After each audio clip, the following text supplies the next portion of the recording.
Hello and welcome to ixamBee. Embrace the ixamBee learning experience to prepare 50% faster. I'm Dr. Sinishibu and we are starting this revision series for IBPS SO IT examination which is scheduled for this month end. So we will be concentrating on solving some MCQs based on important topics that are likely to come in the examination. These questions are going to be based on the previous year question papers and also on certain questions that are very probable in the examination.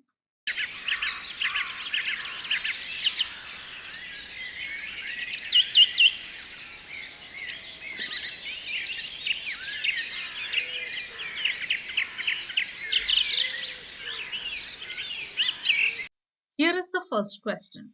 A 2D array is stored in row major order. The base address is given as 1500 and each element is occupying 4 bytes.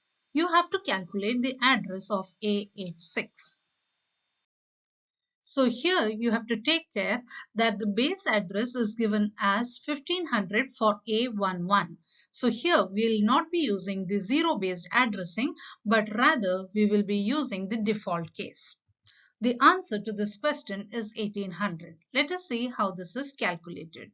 The row major formula for the default case is address of AJK is equal to base address plus W cross N cross J minus 1 plus K minus 1, where N is the number of columns, which is equal to 10 in this case, and W is the element size, which is equal to 4.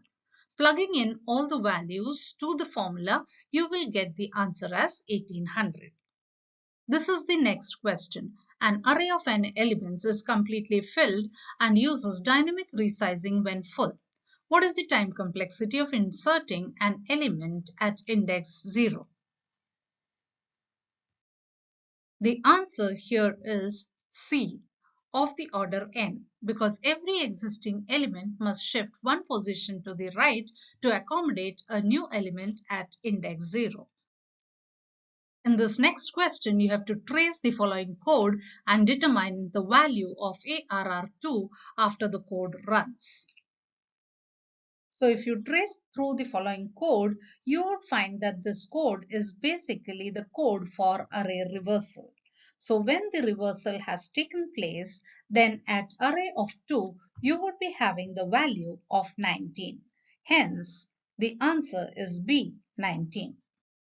In this question, you have a linked list with 6 nodes.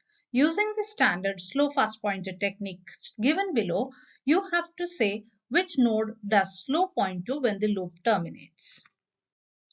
If you dry run the given code, you will find that when the loop terminates, node with value 4 is where the slow pointer would be. Hence the answer is A, node with value 4.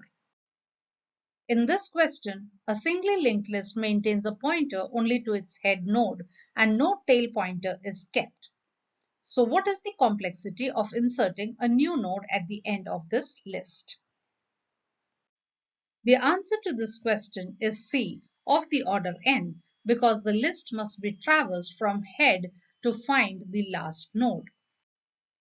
Compared to a singly linked list storing n integers, one next pointer per node and 8 bytes on a 64-bit system, how much additional total memory does an equivalent doubly linked list require due to the extra previous node in each node?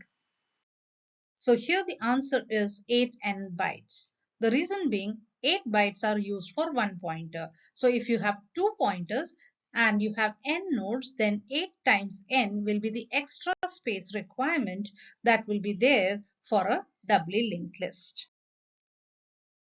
In this question, a programmer traverses what they believe is a regular linked list using the loop below, but the list is actually circular. So you have to tell what happens when this code runs. So the answer to this question is B. It runs into an infinite loop because the last node's next points back to the head instead of null. So there is no terminating condition and hence an infinite loop is executed. Here you are given a linked list And a function swaps every pair of adjacent nodes by relinking the pointers, not by exchanging the data values. And it returns the new head. So what is the resulting list? The answer to this question is D. If you see 1 and 2 gets interchanged, 3 and 4 get interchanged, and 5 and 6 will interchange their positions. Hence, the final list would be 2, 1, 4, 3, 6, 5 and null. Now in this question, which statement correctly differentiates a doubly linked list from a singly linked list? And the answer to this question is that a doubly linked list permits traversal in both the directions. And in this question, it is asking what is the worst case time complexity of searching for an element in an unsorted singly linked list. So if it is an unsorted singly linked list, then the time complexity would be of the order n. A singly linked list must be traversed sequentially from the head until the required element is found or the list ends. And with that, we come to the end of this video. I hope you understood the various concepts that were checked with the help of these MCQs.